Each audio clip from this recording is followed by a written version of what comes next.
ቀጥለናል ክቡራን ተመልካቾቻችን ለአዲስ ቀን ያዘጋጀንላችሁ ስፖርታዊ ጉዳዮቻችን ተሻግረናል። በቀዳሚነት የምናነሳው የቶኪዮ ዓለም አትሌቲክስ ሻምፒዮና በጃፓን አስተናጋጅነት የተከናወነ ነው የሚገኘው። ትላንትና ኢትዮጵያውያን አትሌቶች የተካፈሉበት የፍጻሜ ውድድር ተደርጎ ነበር። በተለይ በሴቶቹ የ3000 ሜትር የመሰናክል ውድድር ነበር ትላንትና መደረግ የቻለው።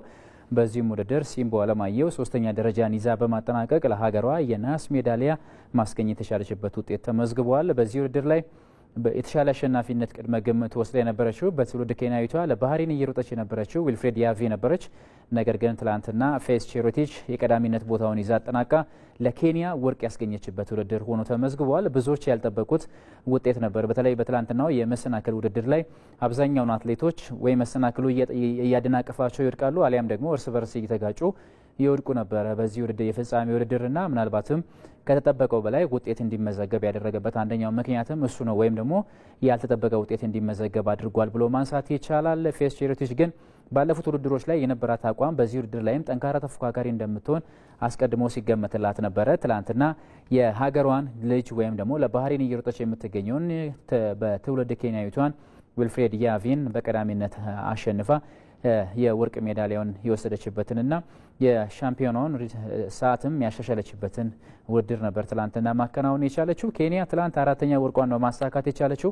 በዓለም ሻምፒዮናው እጅግ ስኬታማ ጊዜን እያሳለፈች ነው የምትገኘው ኬንያ 1 ብር 2 ነሐስ በጥቅሉ 7 ሜዳሊያዎችን ሰብስባ ከዓለም ሁለተኛ ደረጃ ላይ ተቀምጣ ትገኛለች። ኬንያ ከአፍሪካ ደግሞ የቀዳሚነቱን ቦታ ይዛ የምትገኝ ሀገር ናት። አሜሪካ ናት አንደኛ ደረጃ ላይ ተቀመጠችው። ኢትዮጵያ እስካሁን ድረስ 2 ብርና 2 የነሐስ ሜዳሊያዎችን አሳክታ በ4 ሜዳሊያዎች ከዓለም 14ተኛ ደረጃ ላይ ተቀምጣ ነው የምትገኘው። ዛሬ እንግዲህ ሌሎች መርሃ ግብሮችም ቀጥለው የሚደረጉ ነው የሚሆነው። በተለይ የሚጠበቁ የማጣሪያ ውድድሮች አሉ። የ5000 ሜትር የሴቶች የማጣሪያ ውድድሮች ይደረጋሉ። በኋላ ላይ ይህን ጉዳይ በተመለከተም በትንታኔ ተጨማሪ ሀሳቦችን ወደ እናንተ የምናደርስ ነው የሚሆነው። የትላንትናው መርሃ ግብር ለኢትዮጵያ የናስ ሜዳሊያ ያስገኘ ውድድር ነበር ብሎ ማንሳት ይቻላል። የወንዶች የ1500 ሜትር የፍጻሜ ውድድር ተደርጎ ትላንትና ኬንያ ናስ ያገኘችበት አጋጣሚም ተፈጥሯል። ይህም ለኬንያ እንግዲህ ሜዳሊያዎቿን ቁጥር እንድታሳድግ የራሱ አስተዋጽኦ አበርክቶላታል ብሎ ማንሳት ይቻላል። ፖርቹጋል በአሌክሳንደር ናዲ አማካኝነት ትላንትና ወርቅ ያገኘችበት ውድድር ሆኖ ተመዝግቧል። የ200 ሜትርም የግማሽ ፍጻሜ ውድድር ትላንትና ተደርጎ ትላንትና ሌትሴል ቴቦጎ በቀዳሚነት አጠናቆ ወደ ፍጻሜው አልፏል። በዚህ ውድድርም ወርቁን ይወስዳል ተብሎ ከሚጠበቁ አትሌቶች መካከል አንዱ ነው ብሎ ማንሳት ይቻላል። ሌላኛው ጉዳያችን የኢትዮጵያ ከ20 ዓመት በታች ብሔራዊ ቡድን የተመለከተ ጉዳይ ይሆናል። ብሔራዊ ቡድኑ የ11ኛ ቀን ልምምዱን ትላንትና በአበበ ቢቂላ ስቴዲየም አከናውኗል። ይህ ብሔራዊ ቡድን እንግዲህ በዓለም ዋንጫ ማጣሪያ ከኬንያቻው ጋር የሁለተኛ ዙር ጨዋታ እንዳለበት ይታወቃል። የመጀመሪያውን ዙር ጨዋታ በፎርፌ ማለፉ የሚታወስ ነው። በሁለተኛው ዙር መርሃ ግብር ከኬንያ ጋር ለሚያደርገው መርሃ ግብር የ11ኛ ዙር ልምምድ ነው ትላንትና ማከናወን የቻለው። ሙሉ የብሔራዊ ቡድኑ ስብስብ በጣም ጥሩ በሚባል ደረጃ ላይ እንደሚገኝም የኢትዮጵያ እግር ኳስ ፌዴሬሽን ትላንትና ያጋራው መረጃ ያመላክታል። ከዛም በዘለለ የብሔራዊ ቡድኑ ወደ 11 እና ከዛም በላይ የሚሆኑ ልምምዶችን ከዚህ በኋላ ያከናውናል ተብሎ ነው የሚጠበቀው። ዛሬም ከዚህም በኋላ በሚኖሩ ቀናቶች ውስጥ ተጨማሪ ልምምዶችን ይሰራል ተብሎ ነው የሚጠበቀው። ይሄም ደግሞ ቡድኑን ለማቀናጀትና ወጥነት ያለው ቡድን ለማድረግም የራሱ የሆነ ጠቀሜታ ይኖራል ተብሎ ነው የሚታሰበው። የኢትዮጵያ ብሔራዊ ቡድን ኬንያን ማሸነፍ የሚችልበትን እድልም እንደሚፈጥር ይጠበቃል። በተለይ ከ20 ዓመት በታች ከ17 ዓመት በታችና የሴቶቹ ዋናው ብሔራዊ ቡድን በአፍሪካ መድረክ ጥሩ ስም ካላቸው ብሔራዊ ቡድኖች መካከል አንዱ ብሔራዊ ቡድን እንደሆነ ይታወቃል። የኢትዮጵያ ሴቶች ብሔራዊ ቡድንና ይህም ተስፋ ቡድን እንግዲህ የተሻለ ውጤት ያስመዘግባል ተብሎ ነው የሚጠበቀው። የ11ኛ ቀን ልምምዱን ትላንትና በአበበ ቢቂላ ስቴዲየም ማከናወኑን የኢትዮጵያ እግር ኳስ ፌዴሬሽን ይፋ አድርጓል።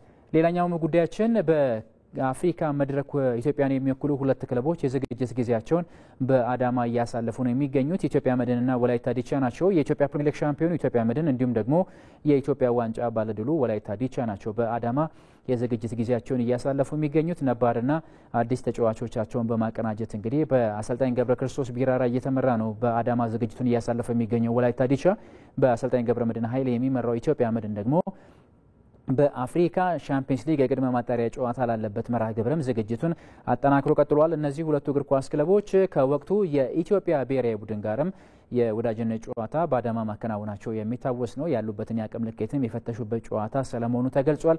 ከዛ በዘለ ግን እነዚህ ቡድኖች ወላይታ ዲቻ ነገ ነው የኮንፌዴሬሽን ጨዋታውን 9 ሰዓት ላይ በአበበ ቢቂላ ስቴዲየም የሚያከናውነው። ኢትዮጵያ መድን ደግሞ የፊታችን ቅዳሜ 9 ሰዓት ላይ የመጀመሪያ ዙር የቅድመ ማጣሪያ ጨዋታውን የሚያከናውን ይሆናል። ኢትዮጵያ መድን የመጀመሪያ ጨዋታውን የሚያከናውነው ከዛንዚባሩ እግር ኳስ ክለብ ሞላንዴ እግር ኳስ ክለብ ጋር እንደሆነ መደልደሉ የሚታወስ ነው። ከዚህ ቡድን ጋር ነው የፊታችን ቅዳሜ ጨዋታውን የሚያከናውነው። ከዛ በዘለለ እንግዲህ ወላይታ ዲቻ ደግሞ ከሊቢያው አሊታድ እግር ኳስ ቡድን ጋራ የመጀመሪያ ዙር የካፍ ኮንፌዴሬሽን ዋንጫ የቅድመ ማጣሪያ ጨዋታውን የሚያከናውን የሚሆነው። የኢትዮጵያ ክለቦች በአፍሪካ መድረክ ተሳትፏቸው ከዚህ ቀደም የነበረ ውጤታቸው በጣም ደካማ ነው ብሎ ማንሳት ይቻላል።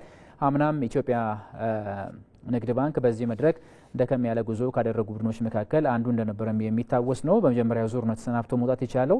ይሄ ቡድን ደካማ ውጤት አስመዝግቧል። ዘንድሮ የሚኖሩ ቡድኖች ግን የተሻለ ጉዞ ይጓዛሉ ተብሎ ነው የሚጠበቀው። ከዚህ ቀደም ከነበረው የኢትዮጵያ ክለቦች ተሳትፎ የተሻለ ውጤትም በእነዚህ ቡድኖች ይመዘገባል ተብሎ ይታሰባል። ሌላኛው ጉዳያችን የኢትዮጵያ ፕሪሚየር ሊግ የተጫዋቾች የዝውውር መስኮቱ አሁንም እንደቀጠለ ነው የሚገኘው፣ እየተከናወነ ነው የሚገኘው። ትላንትና ኢትዮጵያ ንግድ ባንክ 2 ተጫዋቾችን አስፈርሟል። ሀዲያ ሆሳዕና 1 ተጫዋች አስፈርሟል። ወደ 7 የሚጠጉ ተጫዋቾችን ኮንትራትም በትላንትናው ዕለት ማደሱን የኢትዮጵያ እግር ኳስ ፌዴሬሽን በትስስር ገጹ ላይ ያሰፈረው መረጃ ያመለክታል። ኢትዮጵያ ንግድ ባንክ ትላንትና ፊሊሞን ገብረ ጻድቅን ከመቻል አስጨናቂ ጸጋይን ደግሞ ከሀዲያ ሆሳዕና የግሉ ያደረገበትን ዝውውር መፈጸም ችሏል። በ2 ዓመት ኮንትራት እኒህ ተጫዋቾች ወደ ቡድኑ እንደቀላቀለ ትላንት ይፋ ተደርጓል። ከዛ በዘለለ ግን ሀዲያ ሆሳዕና ትላንትና 1 ተጫዋች አስፈርሟል። ቢኒያም ዘለቀ የተባለ ተጫዋችን ትላንት ከአምቦ ከተማ የግሉ ማድረጉን አረጋግጧል። በ2 ዓመት ኮንትራትም ያስፈረመው ተጫዋች ሰለሞኑ ተሰምቷል። ከዛ በዘለለ ግን ወደ 5 የሚጠጉ የነባር ተጫዋቾችን ኮንትራት አድሷል። 2 ተጫዋቾችን ደግሞ ከሀዲያ ሆሳዕና ከ20 ዓመት በታች ቡድን ወደ ዋናው ቡድን ያሳደገ እግር ኳስ ቡድን ሆኗል። ከዚህ ቀደም በ20 ዓመት በታች ግልጋሎች ሲሰጡ የነበሩት ደረጀ ደሳለኝና ታሪኩ ጸደቀ የተባሉ ተጫዋቾች አሁን ወደ ዋናው ቡድን የ1 ዓመት ኮንትራት ፈርመው መቀላቀላቸው ተሰምቷል። ከዛ በዘለለ ግን ዳግም ንጉሴን ጨምሮ ደስታ ዋሚሾ እንዲሁም ደግሞ እንዳላባይነ ናትናኤል ሞገስና ሱራፌል ተመስገን የተባሉ ተጫዋቾች ደግሞ በክለቡ ለ1 ዓመትና ለ2 ዓመት የሚያቆያቸውን ኮንትራት ማደሳቸውን ትላንትና የኢትዮጵያ እግር ኳስ ፌዴሬሽን ያጋራው መረጃ ያመለክታል። ክቡራን ተመልካቾቻችን ወደ ውጭ ስፖርታዊ መረጃዎቻችን እንሻገርና የአውሮፓ ሻምፒዮንስ ሊግን በቀዳሚነት እናንሳ። ትላንትና የአውሮፓ ሻምፒዮንስ ሊግ የመጀመሪያ ዙር መርሃ ግብሮች ተደርገዋል። በዚህም መሰረት በአንፊልድ አትሌቲኮ ማድሪድን ያስተናገደው ሊቨርፑል ትላንት 3-2 በሆነ ውጤት አሸንፏል። ሮበርትሰን እንዲሁም መሐመድ ሳላ ባስቆጠሯቸው ኳሶች 2-0 ሲመራ ነበር ሊቨርፑል። ነገር ግን በሁለተኛው አጋማሽ ሎሬንቴስ ባስቆጠራቸው 2 ኳሶች አትሌቲኮ ማድሪድ 2-2 መሆን የቻለበትን አጋጣሚ በዚህ ጨዋታ መፍጠር ችሎ ነበረ። ከዚህ ቀደም አትሌቲኮ ማድሪድ በዚሁ በአንፊልድ እየመጣ ሊቨርፑልን የማሸነፍ ልምድ ያለው እግር ኳስ ቡድን እንደነበረ ይታወቃል። ትላንትናም ይህንን ነገር የማድረግ እድል ነበረው ብሎ ማንሳት ይቻላል። በተለይ 2 ግቦችን አስቆጥሮ 2-2 ከሆነ በኋላ የአትሌቲኮ ማድሪድ ተነሳሽነት በጣም ጥሩ በሚባል ደረጃ ላይ ነበር። ነገር ግን 90 ሲደመር ሁለተኛው ደቂቃ ላይ ዶሚኒክ ሶቦዝ ላይ ከማዘን ያሻገራትን ኳስ ቨርጂል ቫን ዳይክ በግንባሩ ገጭቶ አስቆጥሮ ሊቨርፑል ከጨዋታው ሙሉ ነጥብ የወሰደበትና የአውሮፓ ሻምፒዮንስ ሊግ የውድድር ዓመቱን በድል የጀመረበትን ውጤት ትላንትና ማስመዝገብ ችሏል። ይሄ ለሊቨርፑል በጣም ጣፋጭ ውጤት ነው ብሎ ማንሳት ይቻላል። በውድድር ዓመቱ ሊቨርፑል በመከላከሉ ረገድ በጣም እየተቸገሩ ከሚገኙ እግር ኳስ ቡድኖችና ምናልባትም በክረምቱ ይሄን ቦታ መሸፈን ነበረባቸው የተባሉ ከሚነሱ ቡድኖች መካከል አንዱ ነው ብሎ ማንሳት ይቻላል። አሰልጣኝ የርነ ስሎት በቡድናቸው እንቅስቃሴ ደስተኛ መሆናቸውን ተናግረዋል። ትላንትና በተለይ የፊት መስመራቸው ጥሩ እንደነበረ አንስተዋል።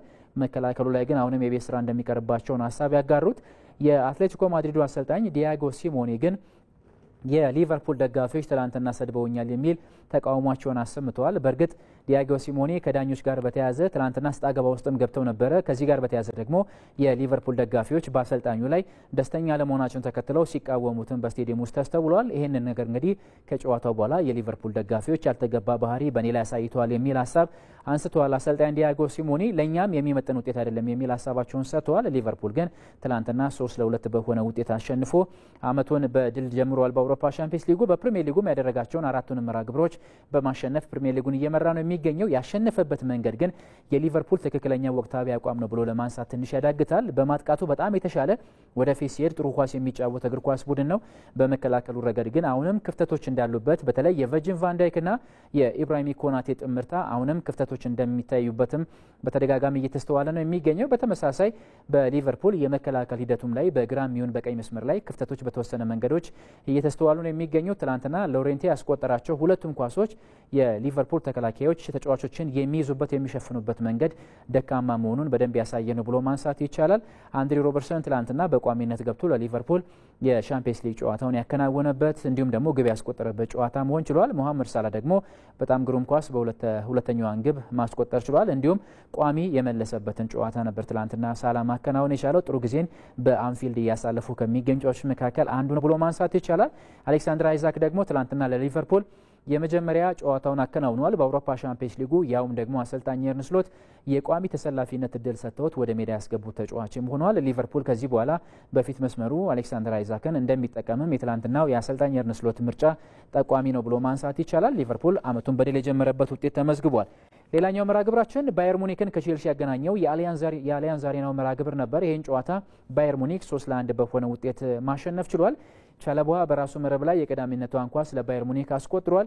ከዛም በዘለለ ሃሪኬን ደግሞ በፍጹም ቅጣት ምትና በጨዋታ ተጨማሪ 2 ግቦችን አስቆጥሯል። ሃሪኬን በውድድር ዓመቱ በ6 ጨዋታዎች 10ኛ ግቡን ነው ማስቆጠር የቻለው። ምን ያክል በባየር ሙኒክ ቤት እየደመቁ ከሚገኙ ተጫዋቾች መካከል ትልቁ ሃሪኬን ስለመሆኑ ማሳያ ናቸው እነዚህ ቁጥሮች።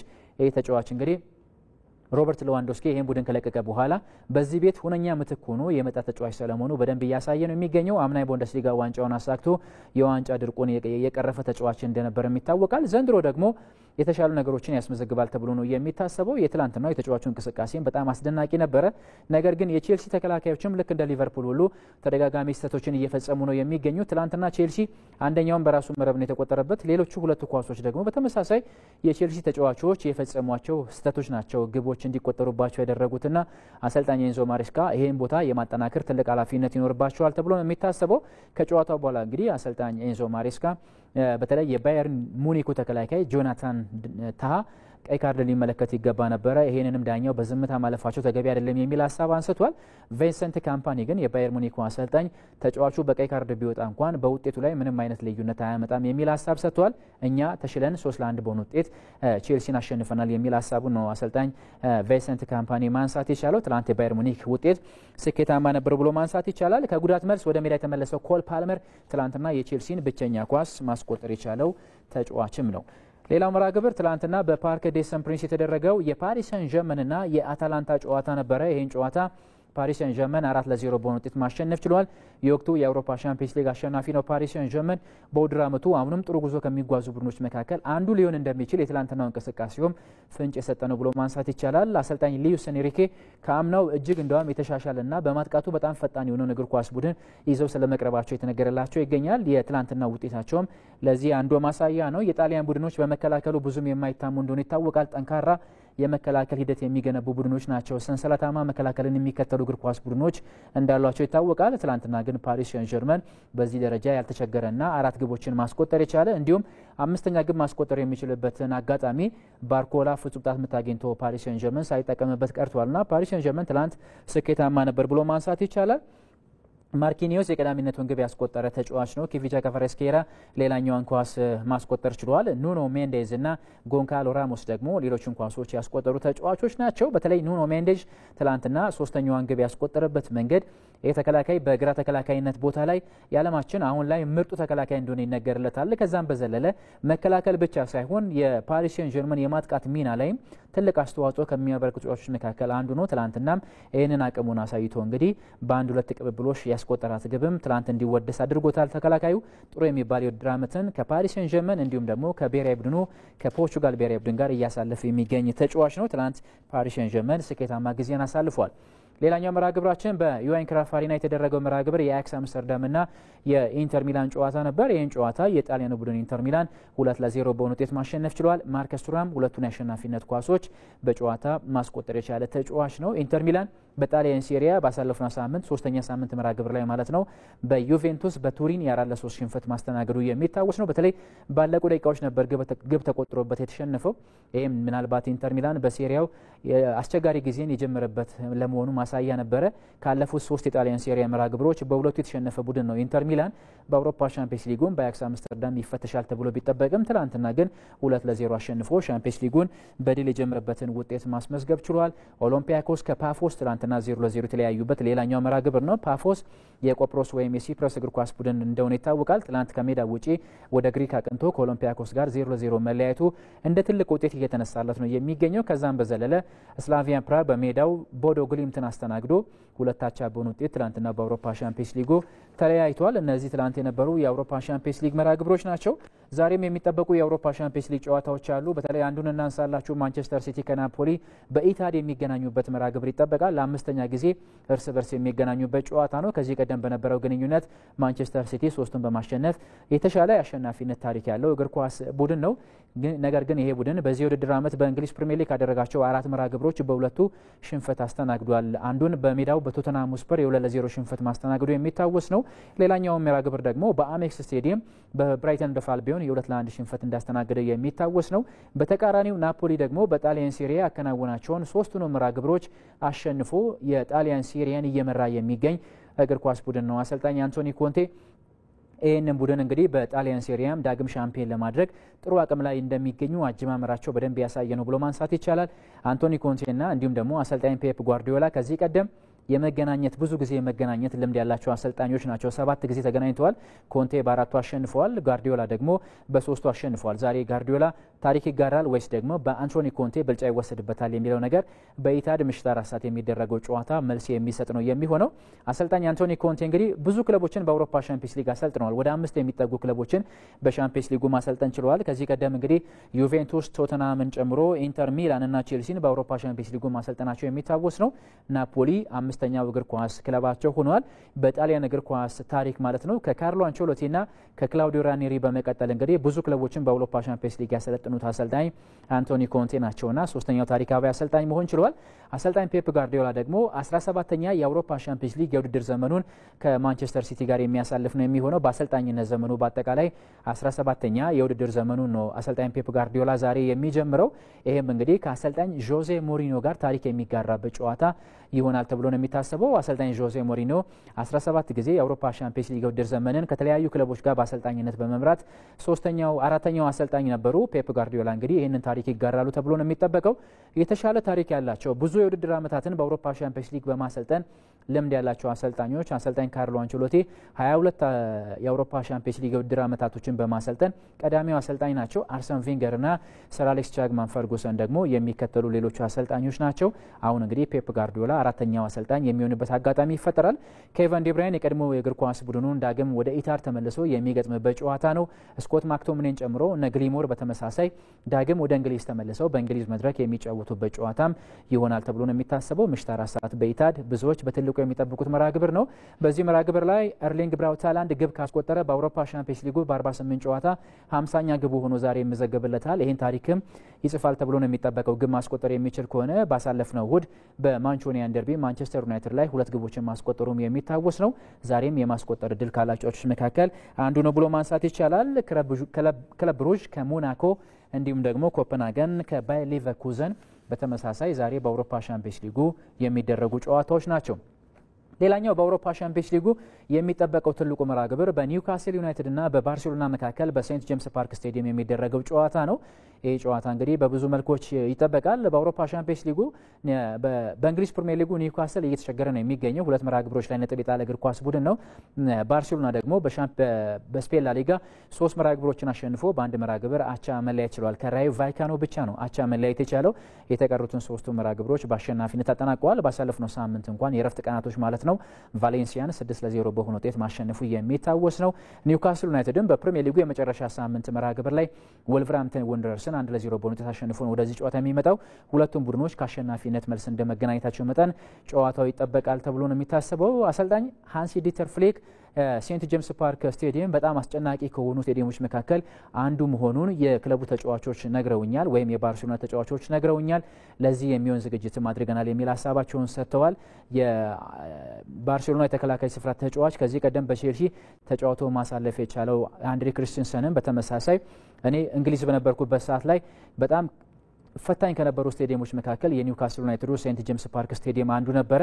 ዛሬም በዚህ ስቴዲየም በመጫወቴ ደስ ብሎኛል የሚል ሀሳቡን ሰጥቷል። ፈታኝ ይሆንብናል፣ ነገር ግን የቻልነውን ነገር አድርገን ልክ እንደ ፍጻሜ ጨዋታ ቆጥረን ነው ውጤት ለመውሰድ እንሞክራለን የሚል ሀሳቡን ሰጥቷል።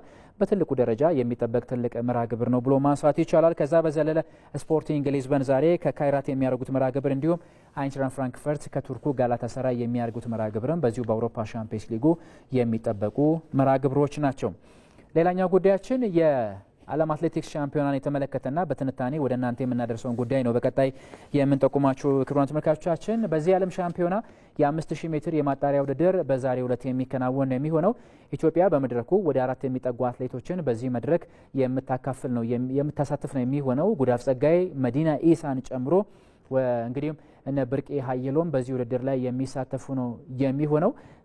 ፋንታዬም በላይነህ በተመሳሳይ በዚህ ውድድር ላይ ከሚካፈሉት መካከል አንዱ አትሌት ናት። በተለይ ፋንታዬ በላይነህ በዳይመንድ ሊጉ በ3000 ሜትር የአጠቃላይ ዳይመንድ ሊግ አሸናፊ መሆኗን ተከትሎ የዓለም አትሌቲክስ በደነገገው ሕግ መሰረት በዚህ ውድድር የአጠቃላይ አሸናፊዎች ወደ ዓለም ሻምፒዮና ማቅናት የሚችሉ መሆኑ ተከትሎ የኢትዮጵያን ኮታ በአንድ ማሳደግ የቻለች አትሌት ናትና እነዚህ አትሌቶች ዛሬ በማጣሪያው ከኬንያውያን አትሌቶች ጋር የሚያደርጉት ፉክክርም እጅጉን ይጠበቃል። ባልደረባችን ዮሴፍ ሹምዬ አትሌቶቹ ወደ ቶኪዮ ከማቅናታቸው አስቀድሞ በዚህ በአዲስ አበባ ስቴዲየም አካባቢ በነበረው ትራክ የዝግጅት ጊዜያቸውን ሲያሳልፉ ሊያስመዘግቡ በሚችሉት ውጤት ጋር በተያያዘ ከአትሌቶቹ ጋር ቆይታ አድርጎ ተከታዩ መሰናዶ አሰናድቷል። እሱን እንከታተል። የ5000 ሜትር ሴቶች ኢትዮጵያ በዓለም ሻምፒዮና መድረክ ካሸበረቀችባቸው ርቀቶች መካከል አንደኛው ነው። ጥሩነሽ ዲባባ 2003 እና 2005፣ መሰረት ደፋር 2007 እና 2013፣ አልማዝ አያና 2015፣ ጉዳፍ ጸጋዬ 2022 የወርቅ ሜዳሊያ አሸንፈውበታል። በዘንድሮ የቶኪዮ ዓለም ሻምፒዮናም እስካሁን አልሳካ ያለው የወርቅ ሜዳሊያ ሊመዘገብበት ይችላል ተብሎ ተስፋ የተጣለበት ርቀት ነው። በርቀቱም 4 ኢትዮጵያውያን አትሌቶች ይካፈላሉ። ከነዚህ መካከል አንደኛዋ ደግሞ አትሌት መዲና ኢሳ ነች። መዲና በ2022 እና 2024 በታዳጊዎች ዓለም ሻምፒዮና ለሀገሯ 2 የወርቅ ሜዳሊያዎችን ማምጣቷ ይታወሳል። ከ2 ዓመታት በፊት በተካሄደው የቡዳፔስት የዓለም ሻምፒዮና ደግሞ 6ኛ ደረጃን ይዛ ነበር ያጠናቀቀችው። አሁን ከያነው የተሻለ ልምድ አለኝ የምትለው አትሌቷ በቶኪዮ ለተሻለ ውጤት መዘጋጀቷንም ሀገር ቤት እያለች ለኢቲቪ ገልጻለች። ከዚህ በፊት ያው ብዙ ውድድሮች ተወዳድሬ ያለው እንግዲህ ከዛ ልምድ አንጻር ያው ዘንድሮ የተሻለ ውጤት እንጠብቃለን። ካላጋ የተሻለ ውጤት አመጣለሁ ብዬ አስባለሁ። ከአሰልጣኞች ጋር በደንብ እየሰራን ነው። የርቀቱ ሌላኛዋ የኢትዮጵያ ተወካይ ደግሞ ፋንታዬ በላይነህ ነች። በ2024 የአፍሪካ አትሌቲክስ ሻምፒዮና ለሀገሯ የወርቅ ሜዳሊያ ያሸነፈችው አትሌቷ በዳይመንድ ሊጉ የ3000 ሜትር አሸናፊ መሆኗን ተከትሎ የዓለም አትሌቲክስ የዳይመንድ ዋንጫ አሸናፊ አትሌቶች በዓለም ሻምፒዮናው ቀጥታ ተሳታፊ እንዲሆኑ መወሰኑን ተከትሎም በቶኪዮ ሀገሯን የመወከል ዕድል አግኝታለች። የውድድሩን ካሸነፍኩ በኋላ ክሬዲት ካርዱ የሚሰጠው ነው ትዝ ያለኝ። በጣም ደስተኛ ነበርኩ። እሱን እንትን ያለኝ የዓለም ሻምፒዮና መሳተፉ በጣም ለኔ እድል ነው ነበር። ደስ ብሎኛል። ሰዓቶች አልመጡልኝም ነበርና በቃ አሁን ላይ የክሬዲት ካርድና አግኝቼ ወደዛ ማለፉ በጣም ለኔ ደስተኛ ነው የሆንኩት። በጣም ተደስቻለሁ። በ2022 በታዳጊዎች ዓለም ሻምፒዮና በ1500 ሜትር የወርቅ ሜዳሊያ ያሸነፈችው ብርቄ ሀየሎምም ቶኪዮ ላይ በ5000 ሜትር ትካፈላለች። አትሌቷ በቡዳፔስቱ የዓለም ሻምፒዮናና በፓሪስ ኦሎምፒክም ተሳታፊ እንደነበረች ይታወሳል። አምናም ኦሎምፒክ ገብቼ ነበረ። ያው ዘንድሮም ቶኪዮ ዓለም ሻምፒዮና አለው። ያው አሪፍ ላይ ነው። ያው አሪፍ እንሮጣለን ብዬ ተስፋ አደርጋለሁ። ውጤታማው አትሌት ጉዳፍ ጸጋይም በርቀቱ ተጠባቂ ነች። አትሌቷ ባለፉት 2 ተከታታይ የዓለም ሻምፒዮናዎች ለሀገሯ የወርቅ ሜዳሊያዎችን አሸንፋለች። እየተካሄደ በሚገኘው የቶኪዮ ዓለም ሻምፒዮናም በ10000 ሜትር የነሐስ ሜዳሊያ ማምጣቷ ይታወሳል። በ2022 ዩጂን ላይ ታሪክ በሰራችበት 5000 ሜትር ደግሞ ሌላ የወርቅ ሜዳሊያ ለሀገሯ ለማስመዝገብ ትሮጣለች። በቶኪዮ ዓለም ሻምፒዮና ኢትዮጵያን በ5000 ሜትር የሚወክሉ አትሌቶችም የረጅም ጊዜ ጥያቄያቸው የሆነው የትራክ ችግር በመቀረፉ የተሻለ ዝግጅት ለማድረግ እንደረዳቸው ገልጸዋል። ትራኩ አዲስ ትራክ በመኖር ነው። ከዚህ በፊት ያው ትራክ አልነበረም። አሁን ግን ያው ትራክ ተሰርቶልን ያው አሪፍ ሆነን እየሰራ ነው። ያው ጥሩ ነው። ይህ ትራክ በመሰራቱ በጣም ጥሩ ነው። እኛም ደስ ብሎናል። ምክንያቱም ለረጅም ጊዜ ስንፈልገውና በቃ ለስራ ተቸግረንበት የነበረው ቦታ ስለሆነ ይሄ ቦታ ደግሞ በአሁኑ ጊዜ ተስተካክሎ ለኛ ክፍት መሆኑ መመቻቸቱ በጣም ደስ ብሎናል። በጣም እየተዘጋጀንበት ነው። በጣም ጥሩ ነው። በ5000 ሜትሩ ኬንያውያኑ ቢያትሪስ ቼቤትና ፌዝ ኪፔጎንን ጨምሮ በርካታ ተጠባቂ አትሌቶች ይወዳደራሉ። ኢትዮጵያውያን አትሌቶችም ፍክክሩ ጠንካራ ቢሆንም የሀገራቸውን ሰንደቅ ከፍ ለማድረግ መዘጋጀታቸውን ገልጸዋል። ፍክክሩ በጣም ከባድ ነው። ያው ኬንያዎቹም አሉ፣ ሌሎቹም አሉ። ያው እኛ እስካሁን ያው በተቻለን አቅም ሰርተናል። ያው አሪፍ እንሮጣለን ብዬ ተስፋ አደርጋለሁ። ያው ከጓደኞች ጋር እኩል አብረን እየሰራን ነው። ከዛ እንደን አብረን ከትላልቆች ልጆች ከነጉዳፍ ጋር አብረን መሳተፍ ደስ ይለኛል። አብሬ ባሸንፍ አብረን እነሱ ሲያሸንፉ ያው የኢትዮጵያን ባንዲራ ከፍ ለመታየት ራሱ ለኔ ትልቅ ደስታ ነውና አብሬ ከዛ በመሳተፌ ራሱ በጣም ደስተኛ ነኝ። ውድድር ነው አይታወቅም። ያው ተፎካካሪዎች አሉ የለም አይባልም። ሁሉ ቁምጣ ያወለቀው ሁሉ ያው ለማሸነፍ ነው የሚሮጠው። ያው እኛም ለማሸነፍ ነው። ያው የተሻለ ውጤት ነው እንጠብቅ። ሁሉም የሚጠብቅ የተሻለ ውጤት ስለሆነ ያው እኛም ያው እየተዘጋጀን ያለ ለዛ ስለሆነ ያው የተሻለ ውጤት እናመጣለን ብዬ አስባለሁ። ተጠባቂው የ5000 ሜትር ሴቶች ማጣሪያ እኩለ ቀን 7 ሰዓት ላይ ሲደረግ ቅዳሜ የፍጻሜ ውድድር ይከናወናል።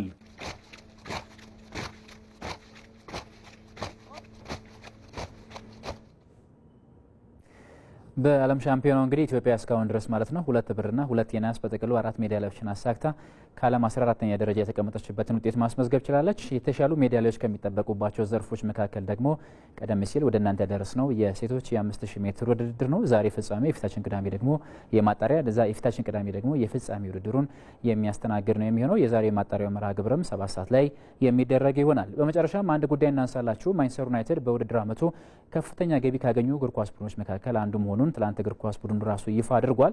በጣም አመታዊ ትርፉ በጣም ከፍተኛ ደረጃ ላይ እንደደረሰለት ነው ማንቸስተር ዩናይትድ ይፋ ማድረግ የቻለው። 666.5 ሚሊዮን ፓውንድ የሚጠጋ ገንዘብ በ2024/25 የውድድር ዘመን ያገኘው ገቢ ስለመሆኑ ማንቸስተር ዩናይትድ አሳውቋል። በውጤት በጣም እየተቸገረ የሚገኝ በአምናው የእንግሊዝ ፕሪሚየር ሊግ እንኳን 15ኛ ደረጃን ይዞ ማጠናቀቅ የቻለ በጣም ብዙ ቀውሶች ውስጥ የሚገኝ ማንቸስተር ዩናይትድ ነገር ግን በትርፍ ደረጃ በየአመቱ የማይታማና በጣም ጥሩ የሚባሉ ገቢዎችን የሚያገኝ እግር ኳስ ቡድን እንደሆነ ይታወቃል። አመታዊ ትርፍና አመታዊ ገቢያቸው እንኳን ሲሰላ ዓለማችን ላይ ከሚገኙ ክለቦች መካከል የፊት ለፊት ተርታ ላይ ከሚቀመጡ ቡድኖች መካከል ማንቸስተር ዩናይትድ አንዱ እንደሆነ ይታወቃል። ትላንትናም በውድድር አመቱ እንግዲህ ወደ 666.5 ሚሊዮን ፓውንድ የሚጠጋ ገንዘብ በገቢ ደረጃ ማሳካቱን ይፋ አድርጓል። ከነዚህ ገቢዎች መካከል ደግሞ የቲኬት ሽያጭም 17 ከመቶ እድገት እንዳሳየለትም ይፋ ተደርጓል። ማንቸስተር ዩናይትድ ውጤቱ በጣም ቢደክምም የፈለገ ደረጃ ላይ ቢደርስም እንኳን የክለቡ ደጋፊዎች ታማኝ ስለመሆናቸው በተደጋጋሚ ይነገርላቸዋል። ኦልድ ትራፎርድ ብዙ ጊዜ ደጋፊዎች ሞልተው የሚታዩበት ሜዳ ስለመሆኑ ይነገራል። ከቲኬት ሽያጭ እንግዲህ ማንቸስተር ዩናይትድ የተሻለ ገቢ ያገኘበት አመት ስለመሆኑ ተነግሯል። ከዛ በዘለ የአባልነት ምዝገባ ላይም የተሻለ ገቢ ያገኘበት አመት እንደሆነ ለማንቸስተር ዩናይትድ ተነግሯል። ከዛ በዘለ ማንቸስተር ዩናይትድ ከስናፕድራገን ጋር የአጋርነት ስምምነት መፈጸሙ የሚታወቅ ነው። በዚህ ስምምነትም ከ330 ሚሊዮን ፓውንድ በላይ ገቢ ያገኘበት እንደሆነም ተነግሯልና ወደ 333.1 ሚሊዮን ፓውንድ የሚጠጋ ገንዘብም ያገኘበት ስምምነትን ነው መፈጸም የቻለው። እነዚህን ሁሉ ተደምሮ እንግዲህ ማንቸስተር ዩናይትድ በአመቱ 666.5 ሚሊዮን ፓውንድ የሚጠጋ ገንዘብ በገቢ ደረጃ ማግኘቱን ይፋ አድርጓል። በጣም ስኬታማ ደረጃ ላይ እንደሚገኝም ነው ትላንትና ክለቡ ይፋ ማድረግ የቻለው። ክቡራን ተመልካቾቻችን ለአዲስ ቀን ያዘጋጀንላችሁ ስፖርታዊ መረጃዎቻችንን በዚህ አብቅተዋል። አብርሃም ተስፋዬ ነበርኩኝ። በያላችሁበት መልካም ቀን ይሁንላችሁ።